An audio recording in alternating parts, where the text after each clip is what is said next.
በስመ አብ ወወልድ ወመንፈስ ቅዱስ አሐዱ አምላክ አሜን።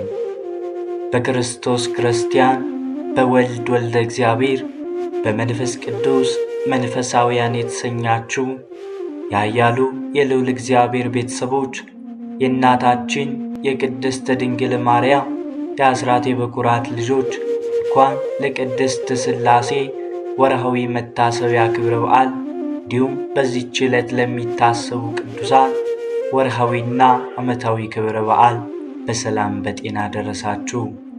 ዝክር ሚዲያችንን ሰብስክራይብ፣ ላይክ እንዲሁም ሼር በማድረግ አገልግሎታችን እንድታበረታቱ ስንል በልዑል እግዚአብሔር ስም በትህትና ቃል እናሳስባለን። ዘውትር ሁሌም በዚህ ሰዓት የምናቀርብላችሁ የቤተ ክርስቲያናችን ምንባባቶች በትረካ መልክ ማለትም ገላትን፣ ድርሳናትን እንዲሁም ስንክሳርን የምናቀርብላችሁ መሆኑን በአክብሮት እናሳስባለን። አገልግሎታችንም ላይክ፣ ሰብስክራይብ፣ ሼር በማድረግ እንድትተባበሩ በድጋሚ እንጠይቃለን። ቅድስት ሥላሴ የአብርሃምን ቤት እንደባረኩ የእኛንም ቤት ይባርኩልን፣ አሜን። ሐምሌ 7 ቀን እግዚአብሔር አምላክ በአብርሃም ቤት የገባበትና ሳራ ይስሐቅን እንደምትወልድ የተናገረበት ዕለት ነው። ይህ የቅድስት ሥላሴ ክብረ በዓል በቤተ ክርስቲያን በየዓመቱ በደማቅ ሥርዓት ይከበራል። ታሪኩንም በአጭሩ እንዲህ በማለት እንተርካለን። አባታችን አብርሃም ከተመሳቀለ ጎዳና ላይ ድንኳን ሰርቶ መንገደኞቹን ሁሉ በእንግድነት እየተቀበለ ሲያስተናግድ ይኖር ነበር። ጥንተ ጠላታችን ሰይጣን ለተንኮል አያርፍምና ይህንን መልካም ግብሩን ለማሰናከል አሰበ። እሱም አልቀረ የተጎዳ ሰው መስሎ ከጎዳና ቆሞ አብርሃምን እንግዳ መቀበል እንደተወ እርሱ ሊበላ ሊጠጣ ከቤቱ ቢሄድ ራሱን ፈንክቶ ደሙን አፍሶ አጥንቱን ከስክሶ ልብሱን ገፎ መለሰው ወደ አብርሃም ቤት ለሚሄዱ ሰዎች ይናገር ነበር። በዚህ የተነሳ እንግዳ ወደ አብርሃም ቤት አልመጣለ። በዚህ ጊዜ አብርሃም የማይወድ እግዚአብሔርን ያለ ምስክር ያለ እንግዳ አልመገብም ብሎ 3 ቀን ሳይመገብ ጾሙን አደረ። በሦስተኛው ቀን ይህ ደግነቱን እግዚአብሔር ተመልክቶ በሦስት ሰዎች አምሳል እንድም በሥላሴ በሦስትነቱ ከአብርሃም ቤት ገብቷል። ቅዳሴ ማርያም አንድምታ ላይ ቁጥር 4 እንደተጻፈ በኦሪት ዘፍጥረት ምዕራፍ 18 ከቁጥር 1 እስከ 19 ተጽፎ እንደምናገኘው በቀትር ጊዜ አብርሃም በድንኳኑ ደጃፍ ተቀምጦ ሳለ እግዚአብሔር በሦስት ሰዎች አምሳል በመምሬ አድባር ዛፍ ስር ተገልጦለታል። አብርሃምም 3 ሰዎች ቆሞ ባየ ጊዜ ሊቀበላቸው ከድንኳኑ ደጃፍ ተነስቶ ወደ እርሱ ሮጠ። ወደ ምድርም ሰገደና አቤቱ በፊትስ ሞገስ አግኝቼ እንደሆነ ባሪያ አትለፈኝ ብሎ ተማጸነ። በመቀጠልም አብርሃም ጥቂት ውሃ ይምጣላችሁ፣ እግራችሁን ታጠቡ፣ ከዚችም ዛፍ በታች ረፉ፣ ቁራሽ እንጀራም ላይ ያምጣላችሁ፣ ልባችሁም ደግፉ፣ ከዚያም በኋላ ትሄዳላችሁ፣ ስለዚህ ወደ ባሪያችሁ መጥታችኋልና ሲላቸው እነርሱም እንዳልክ አድርግ ብለውታል። የኦሪት ዘፍጥረት አንድምታ ትርጓሜ እንደሚያስረዳው አብርሃም ሥላሴ ጌቶቼ ከቤት ገብታችሁ ረፉ ሲላቸው ደክሞናልና አዝላ አስገባን አሉት። እርሱም እሺ ብሎ አንዱን አዝሎ ቢገባ ሁለቱ በግብረ አምላካዊ ቤቱ ገቡ። አብርሃምም ወደ ሳራ ዘንድ ፈጥኖ ሄደና 3 መስፈሪያ ዱቄት ፈጥነሽ አዘጋጅ፣ ለውሹም እንጎቻም አድርጊ አላት። እርሷም እንዳዘዛት አደረገች።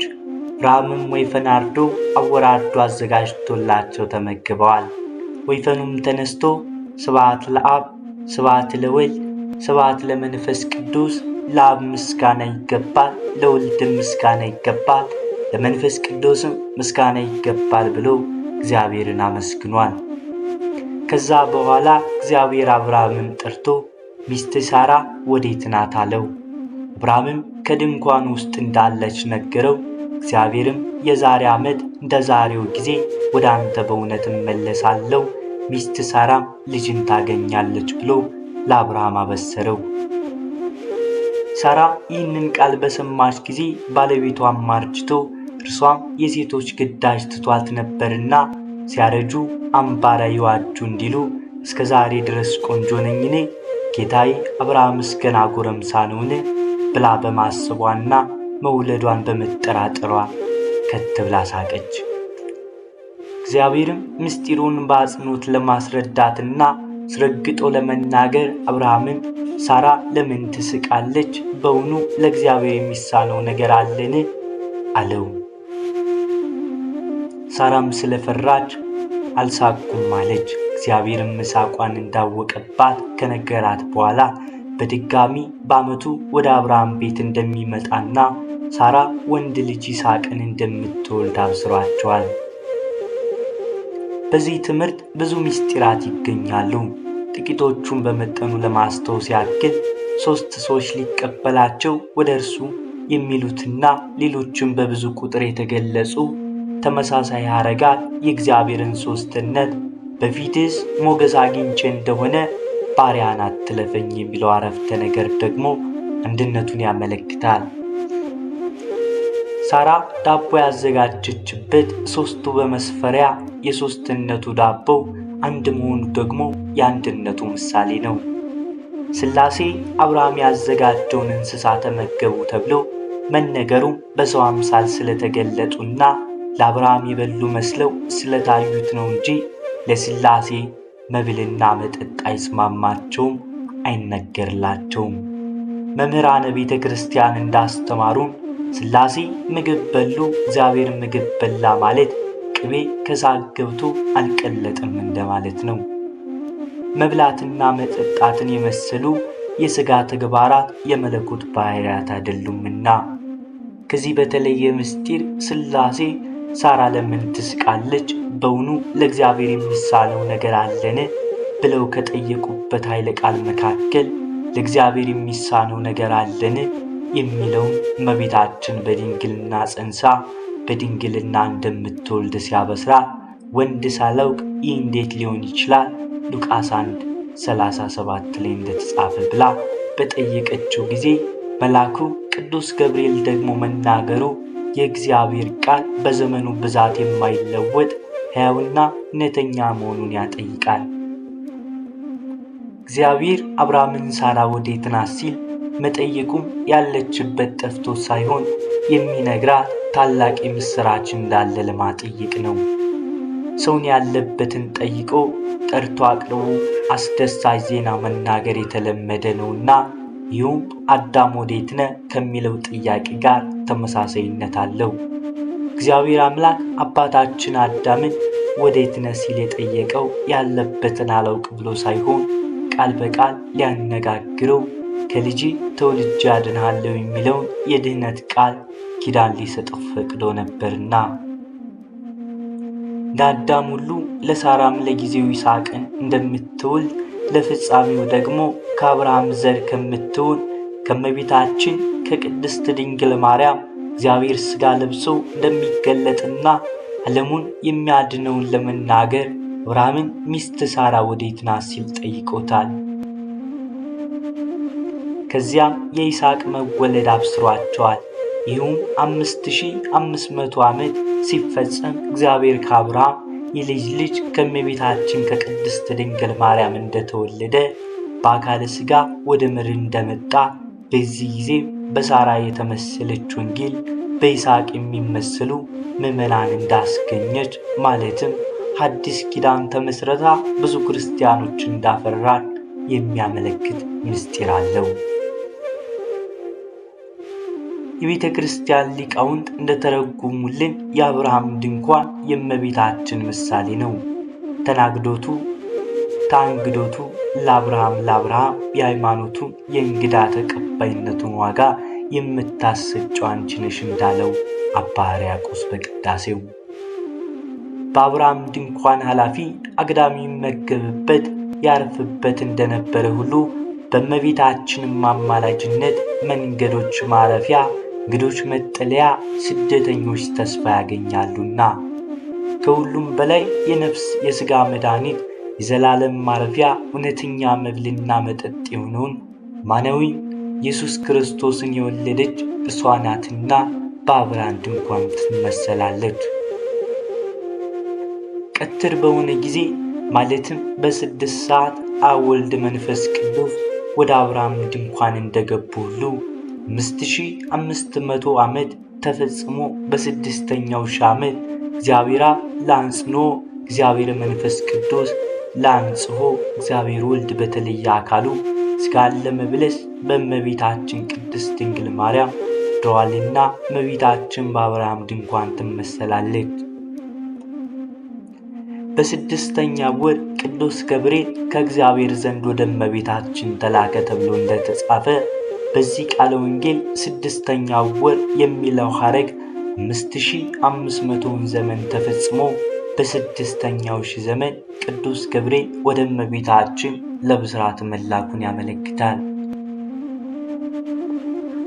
በአብርሃም ቤት በድንኳን ውስጥ ወይፈኑ ስብሐት ለአብ ስብሐት ለወልድ ስብሐት ለመንፈስ ቅዱስ ብሎ እንዳመሰገነ ሁሉ እግዚአብሔር አምላክ ከእመቤታችን በተወለደ ጊዜም ቅዱሳን መላእክትና የሰው ልጆች ስብሐት ለእግዚአብሔር በሰማያት ወሰላም በምድር ስምለቱ ለሰብ ክብር ለእግዚአብሔር በአርያም ይሁን ሰላምም በምድር ለሰውም በጎ ፈቃድ እያሉ እግዚአብሔርን በአንድነት አመስግነዋልና። እግዚአብሔር አምላክ ለአብርሃም የይስሐቅን መወለድና በሥጋ ማርያም መገለጡን ከነገረው በኋላ ተመለሱ ሄዷል ስንልም ሥላሴ ከአብርሃም ቤት በሰው አምሳል ሲወጡ መታየታቸውን ለማመልከት እንጂ እግዚአብሔር መሄድ መምጣትና የሚነገርለት ነው አይደለም። እርሱ በዓለም ሁሉ ሰፍኖ የሚኖር አምላክ ነውና፣ ነገር ግን በልዩ ልዩ ምሳሌ እየተገለጠ ጸጋውን በረከቱን ማሳደሩን ለመግለጽ መጣ፣ ሄደ፣ ወረደ፣ አረገ እየተባለ ይነገርለታል።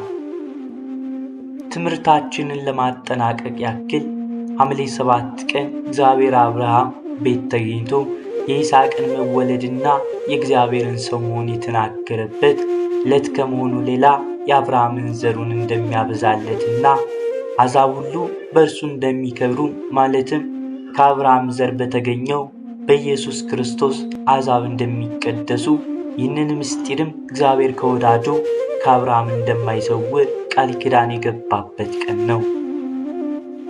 በተጨማሪም እግዚአብሔር በኃጢአታቸው ብዛት የተነሳ ሰዶምንና ገሞራን ያጠፋው አብርሃምም በአማላጅነት በእግዚአብሔር ፊት ቆሞ የተማጸነው በዚህች ዕለት ነው።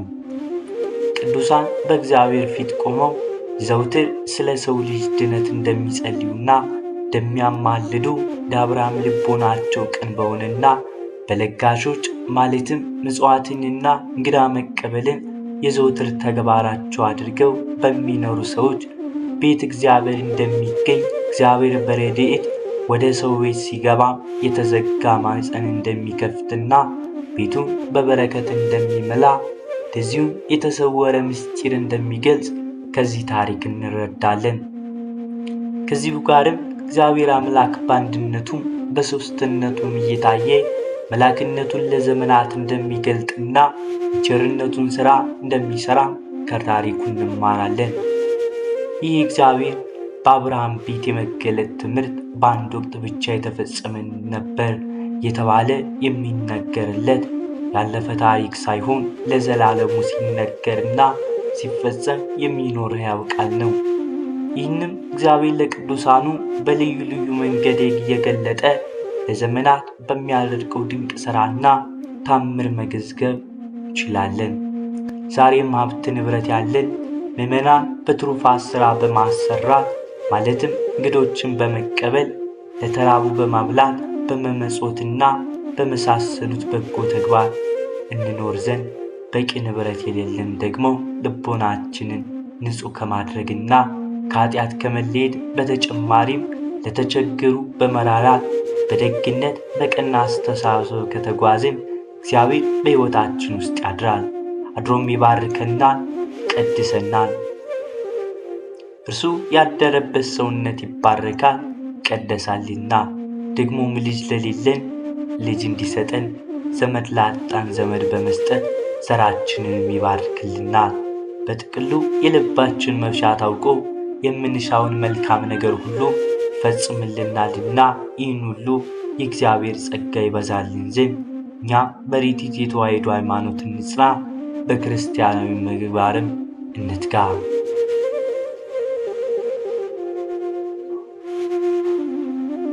አንድ አምላክ በሚሆን በአብ በወልድ በመንፈስ ቅዱስ ስም ኅዳር 7 በዚች ቀን የእስክንድርያ አገር የሆነ ቅዱስ ጊዮርጊስ በሰማዕትነት አረፈ። የዚህም ቅዱስ አባቱም በእስክንድርያ አገር በንግድ ሥራ የሚኖር ነው፣ ልጅም አልነበረውም። የለዳዊው ቅዱስ ጊዮርጊስም ቤተ ክርስቲያኑ የከበረችበት የባሏ መታሰቢያ ኅዳር 7 በደረሰች ጊዜ ልጅን ይሰጠው ዘንድ ወደ እግዚአብሔር እንዲማልድለት ቅዱስ ጊዮርጊስን ለመነው። ጌታችንም ልመናውን ተቀብሎ ይህን ልጅ ሰጠው። ስሙንም በታላቁ ሰማዕት ስም ጊዮርጊስ ብሎ ስም አወጣለት። የዚህም ልጅ እናቱ ለእስክንድርያ አስተዳዳሪ ለአርማኒዎስ እህቱ ናት። ከዚህም በኋላ እናትና አባቱ አረፉ። እርሱም ከእናቱ ወንድም ዘንድ ተቀመጠ። 25 ዓመትም በሆነው ጊዜ በጎ ሥራ የሚሠራ ድሆችን እጅግ ይረዳቸው ይወዳቸውም ነበረ። የሚራራና የሚመጸውት ሆነ። ወደ እግዚአብሔር ቤተ ክርስቲያን መገስገስንም ይወዳል። ለመኮንንም አርማንያስም አንዲት ብቻዋን ሴት ልጅ አለችው። ቦታዎችንም በመጎብኘት ደስ ይላት ዘንድ ከባልንጀሮቿ ጋር ወጣች። ወደ ደብረ ቁስቋም ስትደርስ ጣዕም ባለው ድምፅ በመዘመር ሲያመሰግኑ የተሰበሰቡ መነኮሳትን አገኘቻቸው። ምስጋናቸውና መዝሙራቸው ወደ ልቧ ገብቶ ተቀረጸ። የአባቷ እህት ልጅ የሆነ ቅዱስ ጊዮርጊስም መነኮሳቱ ስለሚዘምሩት ያስረዳት ዘንድ ጠየቀችው። እርሱም ወደማይጠፋ ዕረፍትና ተድላ የሚያደርሳቸው ትርጓሜውንና ጥቅሙን ሊያስረዳትና ሊያስገነዝባት ጀመረ።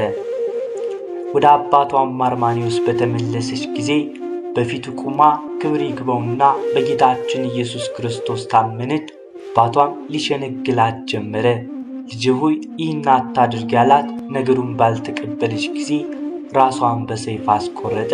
በመንግሥተ ሰማያትም የሰማዕትነት አክሊልን ተቀበለች። ከዚህም በኋላ ልጅህን ያሳያት የእህት ልጅ ቅዱስ ጊዮርጊስ ነው ብለው ለመኮንኑ ነገሩት። እርሱም ሰምቶ ቅዱስ ጊዮርጊስን ይዞ ጽኑ ስቃይን አሰቃየው። ጭካኔውም አይቶ ወደ ሀገረ እምጽና ሰደደው። በዚያም ጽኑ ስቃይን አሰቃይተው ቅድስት ራሱን በሰይፍ ቆረጡ። የሰማዕትነትን አክሊል ተቀበለ። በዚያም ሳሙኤል የሚባል ዲያቆን ነበር። የቅዱስ ጊዮርጊስንም ሥጋ አንስቶ ወደ ሀገረ ምኑፍ ወሰደው። የአርማኒዎስ ሚስት ባወቀች ጊዜ መልእክተኞችን ለካስ መጣችው። ከልጇም ጋር በአንድነት በእስክንድርያ ሀገር አደረገችው። ለእግዚአብሔር ምስጋና ይሁን። ያንም በእነዚህ ሰማዕታት ጸሎት ይማረን፣ በረከታቸውም ከእኛ ጋር ትኑር ለዘላለሙ አሜን። በዚችም ቀን ዳግመኛ ከግብፅ አገር ከፊዩም መንደር አባ ናሁ በሰማዕትነት አረፈ። ይህም ቅዱስ እግዚአብሔርን እጅግ የሚፈራው ነው። በእስክንድርያ አገር የሚያሰቃዩ የሰማዕታትን ዜና በሰማ ጊዜ ክብር ይግባውና ስለ ጌታችን ኢየሱስ ክርስቶስ ስለ ደሙ ስለ ስሙ ሊሞት ወደደ። በራእዩም ወደ አንጾኪያ አገር ሄደ። በዚያ ትሞት ዘንድ አለው። ወደዚያ መድረስ እንዴት ይቻለኛል በማለት ሲያስብ ሊሳፈርም መርከብን ፈለገ። በዚያን ጊዜ እግዚአብሔር መልአኩን ቅዱስ ሚካኤልን ላከለት። በክንፎቹም ተሸክሞ ወደ እስክንድርያ አገር አደረሰው።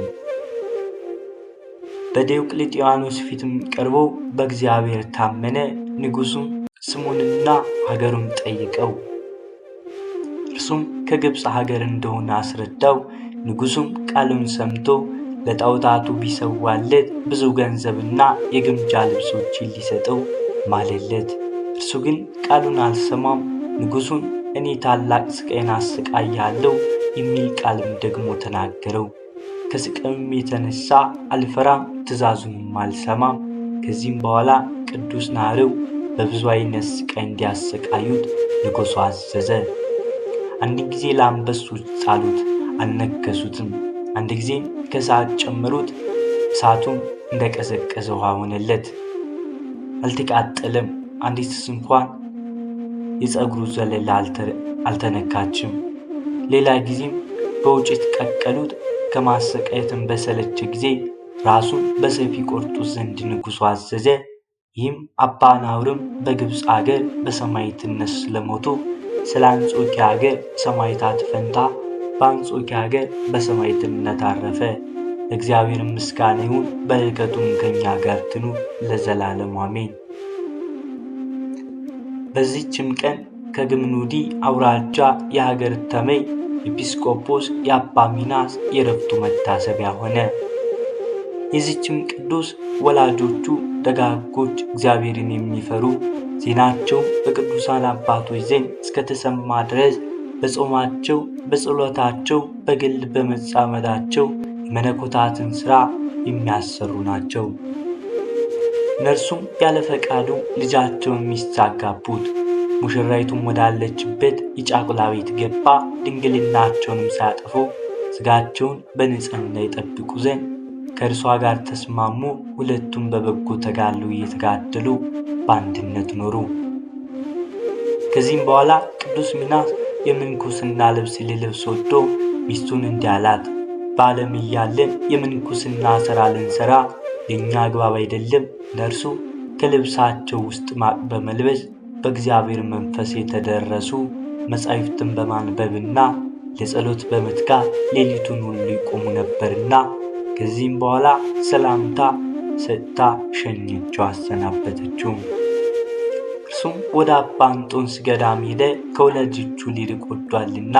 እነርሱም ወደ ሚስቱ ይመልሱት ዘንድ በንጉሥ ትእዛዝ በቦታው ሁሉ እየፈለጉት ነበርና እግዚአብሔር ሰውሮታልና ከቶም አላገኙትም።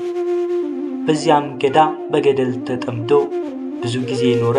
በእስክንድርያም ሊቀ ጳጳሳት የሆነው አባ ሚካኤል ከእርሱ ጋርም በምንኩስና ነበር።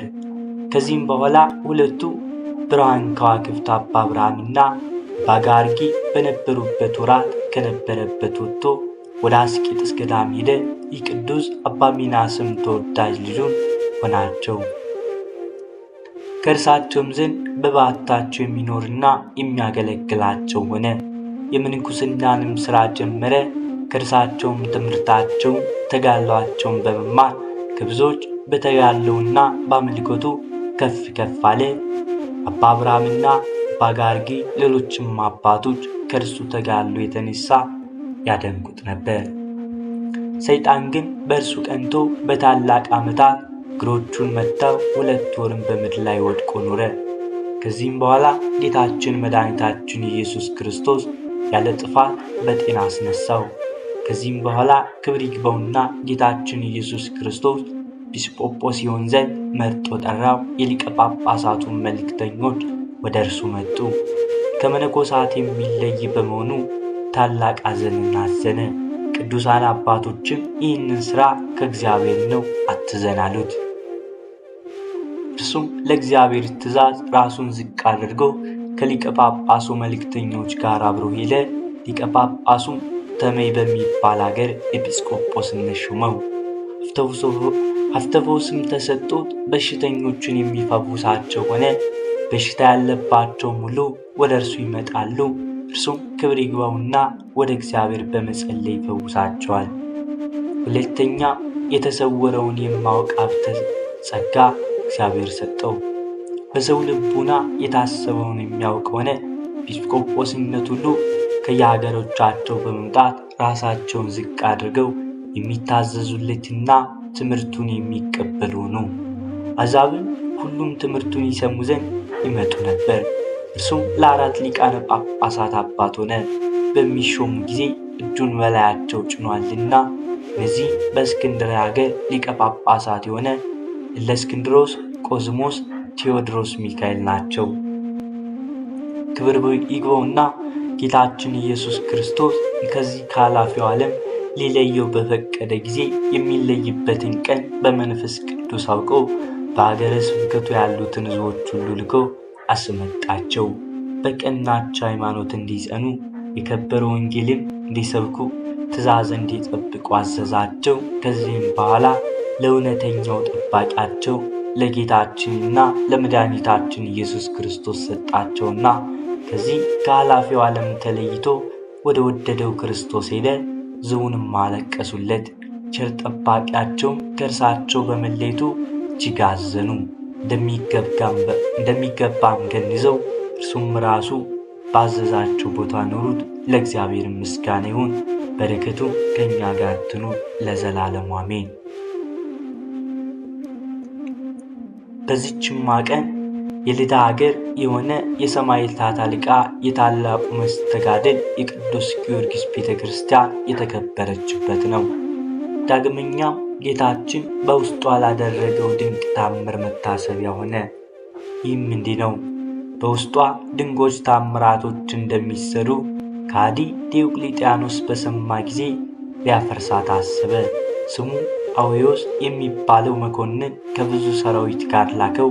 ያም መኮንን በደረሰ ጊዜ የቅዱስ ጊዮርጊስ ስዕል ወዳለበት አዳራሽ በትዕቢት ሆኖ ገባ።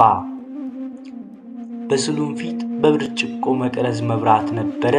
በቤተ ክርስቲያኒቱና በቅዱስ ጊዮርጊስ ላይ እየዘበተ በእጁ በያዘው በትር የመብራቱን መቅረዝ መትቶ ሰበረው። የመቅረዙም ሰባሪ ወደ ከሃዲው ራስ ደርሶ መታው። ራሱንም ታመመ። ፍርሃትና እንቅጥቅጥ መጣበት። ወድቆም ተዘረረ፣ በአፍጢሙም ተፍገመገመ። ባልንጀሮቹም ወደ አገሩት ሊወስዱ ተሸክመውት በክንፉ አሟሟትም ተጎሳቅሎ ሞተ። ወስደውም ከባሕር ጣሉት። ወገኖቹም ወደ ሀገራቸው አፍረው ተመለሱ። ከሃዲ ዲዮቅልጥያኖስም ይህን በሰማ ጊዜ እጅግ ተቆጣ። በልዳ ሀገር ያለች የቅዱስ ጊዮርጊስን ቤተ ክርስቲያን ያፈርሳት ዘንድ ራሱ ተነስቶ ሄደ። በዚያችም ጊዜ ከእግዚአብሔር የታዘዘ መልአክ መታው። 7 ዓመት ያክልም ዓይኖቹ ታውረው አእምሮውንም አጥቶ ቁራሽ እንጀራም እየለመነ ኖሮ ሞተ። ክብር ይግባውና ጌታችንም የቤተ መንግሥቱን ሰዎች አስነሳበት። እርሱም አስወገደው። ጻድቅ ሰው ቆስጠንጢኖስን በእግዚአብሔር ፈቃድ አነገዙት። እርሱም በአዋጅ የጣዖታትን ቤቶች ዘግቶ አብያተ ክርስቲያናትን ከፈተ። ለክርስቲያን ወገኖችም በሁሉ ዓለም ተድላ ደስታ ሆነ። ለእግዚአብሔር ምስጋና ይሁን። እኛንም በቅዱስ ጊዮርጊስ ጸሎት ይማረን፣ በረከቱም ከእኛ ጋር ትኑር ለዘላለሙ አሜን።